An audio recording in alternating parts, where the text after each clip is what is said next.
Em 1985, uma jovem bióloga chamada Marina Cardoso desapareceu nas profundezas da Amazônia durante uma expedição de pesquisa. Seu caso foi arquivado como mais uma vítima da selva impiedosa. Mas 11 anos depois, um piloto de monomotor fez uma descoberta que desafiaria tudo o que sabemos sobre sobrevivência humana e sobre os limites entre civilização e natureza selvagem. Esta é uma história real que permaneceu em segredo por décadas, protegida por autoridades e pesquisadores. Hoje vou revelar cada detalhe dessa jornada impossível. Marina Cardoso tinha apenas 28 anos quando embarcou naquela que seria sua última expedição oficial. Formada em biologia pela Universidade de São Paulo, ela havia dedicado 5 anos de sua vida ao estudo de plantas medicinais amazônicas. Era apaixonada pelo seu trabalho, meticulosa em suas anotações e conhecida por sua coragem ao adentrar regiões onde poucos pesquisadores ousavam ir. Em março de 1985, Marina partiu de Manaus, acompanhada de 2 guias locais experientes, João Ribeiro e seu filho André, ambos conhecedores profundos da floresta. A missão era simples: catalogar espécies de plantas em uma região remota, próxima à fronteira com o Peru, a cerca de 400 quilômetros da cidade mais próxima. A expedição estava planejada para durar 3 semanas. As primeiras 2 semanas transcorreram sem problemas. Marina enviava relatórios via rádio a cada 2 dias, descrevendo suas descobertas com o entusiasmo característico. Ela havia encontrado pelo menos 4 espécies de plantas que ainda não estavam catalogadas, e suas mensagens transbordavam animação. Mas então, no 17º dia, o silêncio. A última transmissão de Marina foi recebida em 22 de março de 1985, às 18h37. Sua voz soava normal, sem sinais de angústia. Ela mencionou que encontraria um ponto adequado para acampar antes do anoitecer e que faria contato no dia seguinte. Esse contato nunca aconteceu. Quando Marina não se comunicou por 48 horas, as autoridades foram acionadas. Uma operação de busca foi montada, envolvendo militares, bombeiros e voluntários locais. Helicópteros sobrevoaram a região por dias. Equipes terrestres vasculharam quilômetros de mata fechada.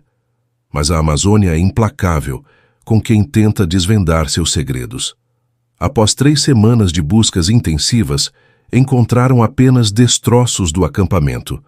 Uma barraca rasgada, alguns equipamentos espalhados e sinais de que o local havia sido abandonado às pressas. Não havia sinais de ataque de animais ou de violência. Era como se Marina e seus guias tivessem simplesmente evaporado. João e André Ribeiro também nunca foram encontrados. Suas famílias em Manaus aguardaram por meses agarradas à esperança. Mas, à medida que o tempo passava, a esperança dava lugar à resignação. Em dezembro de 1985, os 3 foram oficialmente declarados mortos, vítimas da floresta. O caso foi arquivado. A família de Marina realizou um funeral simbólico. A vida seguiu em frente, como sempre segue. Mas a Amazônia guardava um segredo que só seria revelado 11 anos depois. Em julho de 1996, o piloto Roberto Almeida sobrevoava uma rota alternativa, devido a uma tempestade que o obrigou a desviar de seu trajeto habitual. Roberto tinha 15 anos de experiência voando sobre a Amazônia, transportando suprimentos para comunidades isoladas. Ele conhecia a floresta do ar como poucos, mas naquele dia algo fez seu coração disparar. Sobrevoando uma área particularmente densa, a cerca de 350 quilômetros de Manaus, Roberto avistou algo que não deveria estar ali. Um clarão, uma área desmatada em formato irregular, cercada por construções que pareciam primitivas, mas deliberadas. Não era uma aldeia indígena comum. As estruturas eram diferentes, híbridas, como se alguém tivesse misturado conhecimento moderno com técnicas ancestrais. Mas o que realmente chamou sua atenção foi uma figura solitária no centro do clarão. Uma pessoa de pele clara, cabelos longos e desgrenhados acenando freneticamente para o avião. Roberto sentiu um arrepio. Aquela região não tinha registros de população não indígena. Ele anotou as coordenadas e, assim que pousou em sua base, reportou o avistamento às autoridades. O que aconteceu nas semanas seguintes foi mantido em sigilo absoluto. Uma pequena equipe de resgate, acompanhada de antropólogos e representantes da FUNAI, foi enviada ao local. O que encontraram lá desafiou todas as expectativas. A mulher que acenava desesperadamente para o avião era Marina Cardoso. 11 anos mais velha, profundamente marcada pelo sol e pelas intempéries, mas indubitavelmente viva. E ela não estava sozinha. Marina havia construído uma comunidade. Ao seu redor viviam 23 pessoas, membros de uma tribo indígena isolada, os 2 guias que desapareceram com ela e 3 crianças. As crianças eram o detalhe mais chocante. Eram filhas de Marina e João Ribeiro, nascidas na floresta, criadas entre 2 mundos. Quando a equipe de resgate chegou, Marina não demonstrou o alívio esperado.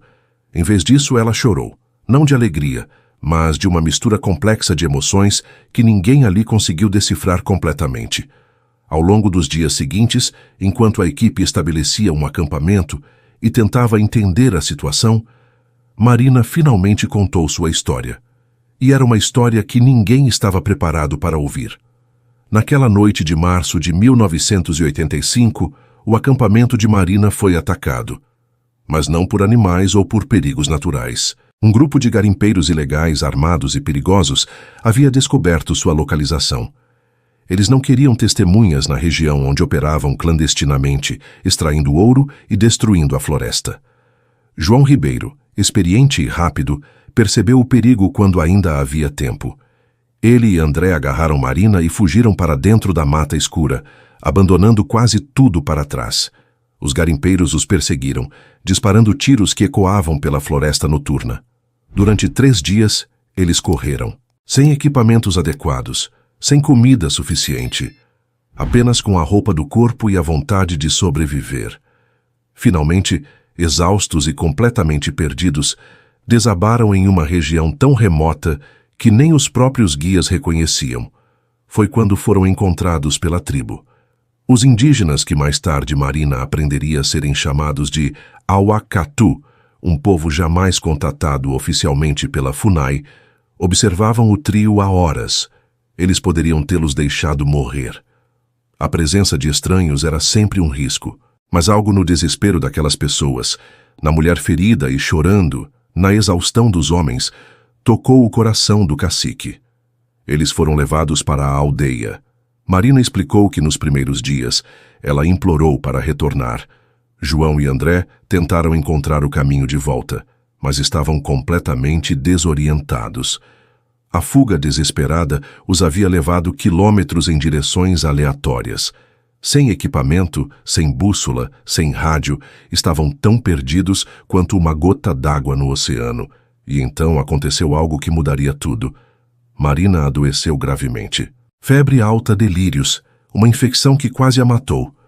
Os Auacatu a trataram com seus conhecimentos ancestrais, com plantas que Marina, ironicamente, havia dedicado sua vida a estudar. Eles salvaram sua vida. Durante sua recuperação, que durou semanas, algo se transformou dentro dela. Marina começou a observar aquelas pessoas, sua conexão profunda com a floresta, seu conhecimento enciclopédico sobre cada planta, cada animal, cada som. Ela que havia passado anos estudando a Amazônia de forma acadêmica, estava agora vivendo-a de uma forma que nenhum livro poderia ensinar. João e André, homens da floresta em essência, também começaram a se adaptar.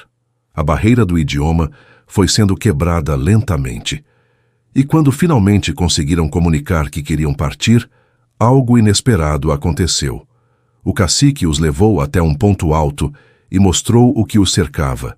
Floresta infinita em todas as direções.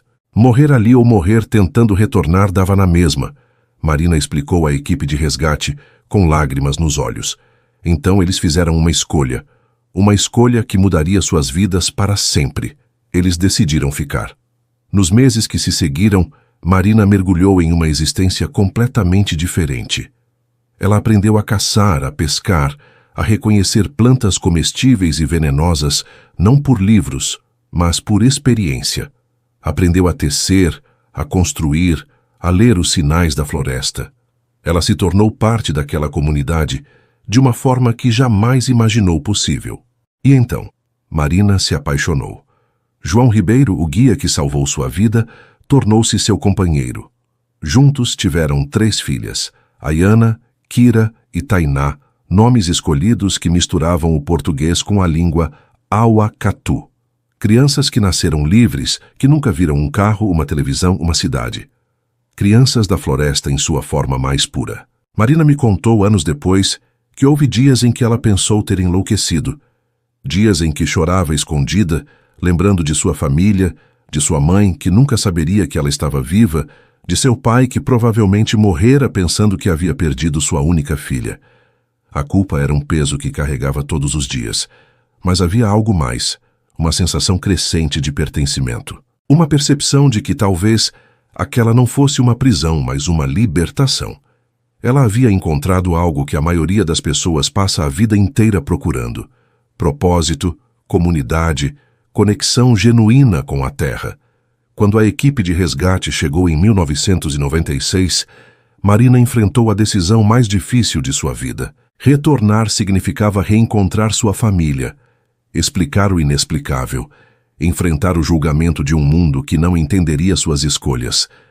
Significava também expor os Auacatu ao contato externo, algo que poderia destruir aquela comunidade em questões de anos. Mas permanecer significava condenar suas filhas a uma vida sem escolha, sem conhecer o outro mundo que também fazia parte de sua herança. As negociações duraram semanas. Marina exigiu garantias, proteção absoluta para os Auacatu, demarcação sigilosa de suas terras, nenhuma exposição midiática. As autoridades, ainda processando a magnitude da descoberta, concordaram com tudo. Marina decidiu retornar, mas não sozinha e não para sempre.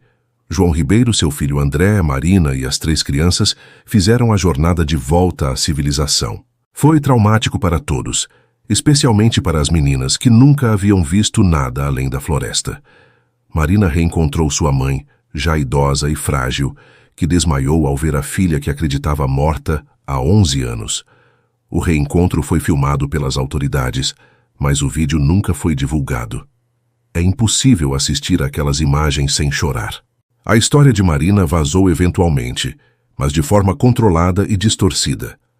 A mídia retratou como uma sobrevivência milagrosa, omitindo detalhes cruciais: as crianças, a tribo, a escolha consciente de permanecer. Tudo para proteger os Auacatu. Marina passou 6 meses tentando se readaptar. Ela deu entrevistas cuidadosamente roteirizadas, fez exames médicos, tentou se reconectar com velhos amigos. Mas algo nela havia mudado irreversivelmente. As filhas não conseguiam dormir com o barulho da cidade. Choravam pela floresta. Kira, a do meio, desenvolveu problemas respiratórios que os médicos não conseguiam explicar. João andava pelos cômodos da casa como um animal enjaulado. 8 meses após o resgate, Marina tomou uma decisão final. Ela reuniu sua família biológica, explicou o que precisava fazer e retornou. Voltou para a floresta, para os Auacatu, para a vida que havia construído lá. Mas desta vez, ela voltou com recursos. Com a ajuda de ONGs e de antropólogos comprometidos, estabeleceu-se um protocolo único. Marina serviria como ponte entre 2 mundos. Ela visitaria a civilização 2 vezes por ano, trazendo suprimentos médicos essenciais, compartilhando conhecimentos que pudessem ajudar a proteger a tribo, mas sempre retornando. Hoje, em 2025, Marina Cardoso tem 68 anos. Ela ainda vive entre os Auacatu. Suas filhas cresceram. 2 escolheram permanecer na floresta. Uma decidiu viver na cidade e estudar antropologia para ajudar a proteger povos indígenas.